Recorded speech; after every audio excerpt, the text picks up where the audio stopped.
Assalamualaikum. Welcome to my channel RB Cooking with Vlog. बिस्मिल्लाहिर्रहमानिर्रहीम। आज की हमारी रेसिपी है चलई और दाल का सालन। चलई को हमने साफ़ करके और उसको काट लिया है और उसको अच्छे तरीके से हमने धो लिया है।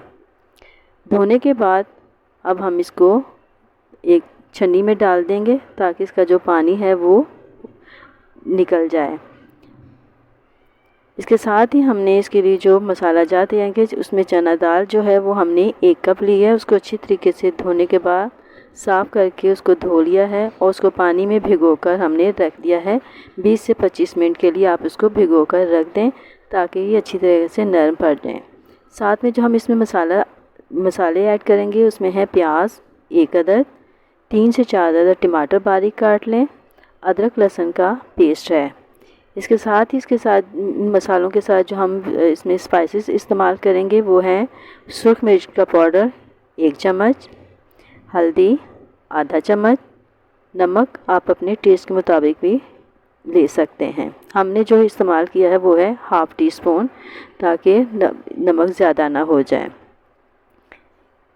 इन तमाम मसालों को अब हम जो है ऑयल में डालकर भून लेंगे। सबसे पहले हम कढ़ाई में ऑयल डालेंगे और ऑयल में प्याज डालकर हम इसको हल्का सा नरम कर लेंगे। इसको हमने कलर नहीं देना है। प्याज जब हल्का सा नरम पड़ जाए तो फिर हम इसमें दूसरे मसाला जात जो है वो ऐड करेंगे। आप प्याज को ऑयल में हल्का फ्राई करते रहें ताकि ये सॉफ़्ट हो जाए। अब ये देखें हमारे प्याज ने हल्का सा कलर भी ले लिया है और साथ में ये सॉफ़्ट भी हो गया है। अब इसके अंदर हम लोग बाकी के मसाला जात ऐड करेंगे जिसमें सबसे पहले हमने टमाटर, नमक, मिर्च और हल्दी डाल दी है साथ में ही, और साथ के इसके बाद अदरक लहसुन का पेस्ट भी ऐड कर देंगे।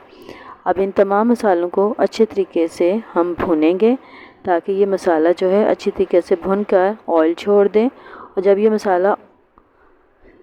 मसाले ने अब भुनने के बाद ऑयल छोड़ दिया है और अच्छे तरीके से तमाम चीज़ें जो हैं वो मिक्स हो गई हैं। अब इन तमाम चीज़ों को जब मसाले को हमने अच्छी तरीके से भून लिया है तो अब इसके अंदर हमने चुलई का साग जो कि साफ़ करके धो के काट कर रखा हुआ था उसको शामिल करेंगे। अब उसको अच्छे तरीके से भूनेंगे। ये देखिए हमने चुलई का साग जो है इसमें ऐड कर दिया है। आप भी जब बनाएं तो इसको अच्छी तरीके से साग को बारीक काटें क्योंकि जब ये जितना बारीक कटा होगा ये उतना ही अच्छा बनता है।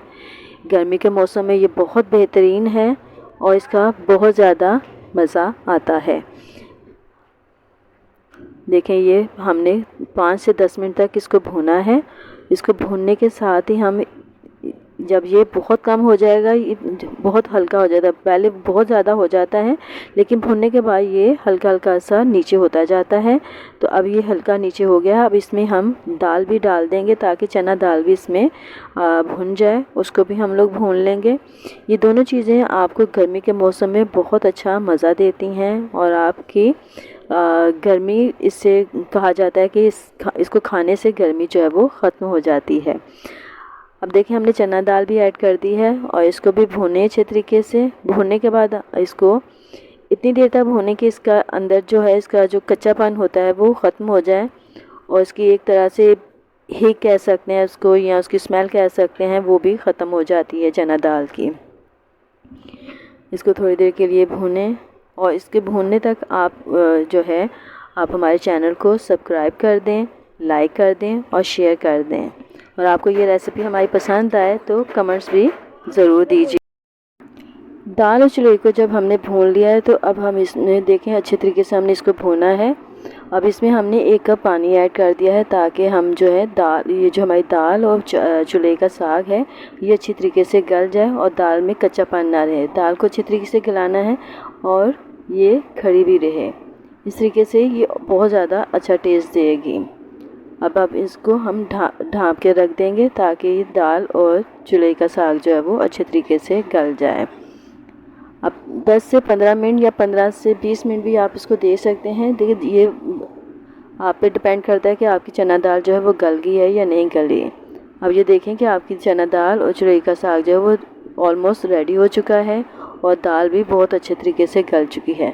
अब आपने इसमें ये चीज़ देखनी है कि इसके अंदर पानी तो नहीं रह गया है, पानी को बहुत अच्छे तरीके से खुश्क करना है। पानी जब तक खुश्क नहीं होगा तो ये अच्छा टेस्ट नहीं देगा। तो हमने ये चीज़ जो है बहुत अच्छे तरीके से देखनी है, हमारा इसके अंदर बिल्कुल भी पानी जो है नहीं रहना चाहिए।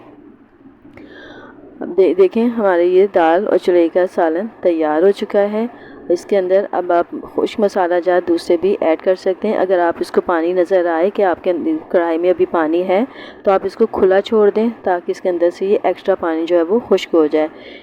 खुला इसलिए हम लोग छोड़ेंगे क्योंकि दाल जो है मज़ीद गल जाएगी तो वो अच्छा टेस्ट नहीं देगी और वो खिली खिली नज़र नहीं आएगी। तो ये देखें पानी बिल्कुल हमारा खुश्क हो चुका है और ये अलग अलग चीज़ें नज़र आ रही हैं हमारी। ये देखें अब इसमें हम लोग ये सालन हमारा बिल्कुल तैयार हो चुका है। अब इसके अंदर हम खुशबू के लिए धनिया ऐड कर देंगे और धनिया को हमने ज़्यादा पकाना नहीं है क्योंकि ये इसका हरापन इसमें नज़र आता रहे और इसकी खुशबू इसमें आ जाए। और इसके साथ ही हमने गरम मसाला भी जो पिसा हुआ था धनिया के साथ ही उसमें ऐड कर दिया है। गरम मसाले का और धनिया का जो है एक अलग ही खुशबू आती है और इससे आपकी हंडिया जो है बहुत मज़ेदार और जायकेदार हो जाती है। तो इंशाल्लाह आपको हमारी ये रेसिपी पसंद आई होगी। अगर आपको हमारी ये रेसिपी पसंद आई है तो आप हमें अपने कमेंट्स ज़रूर दीजिएगा और हमारे चैनल को सब्सक्राइब कर दें, लाइक कर दें और शेयर भी ज़रूर करें।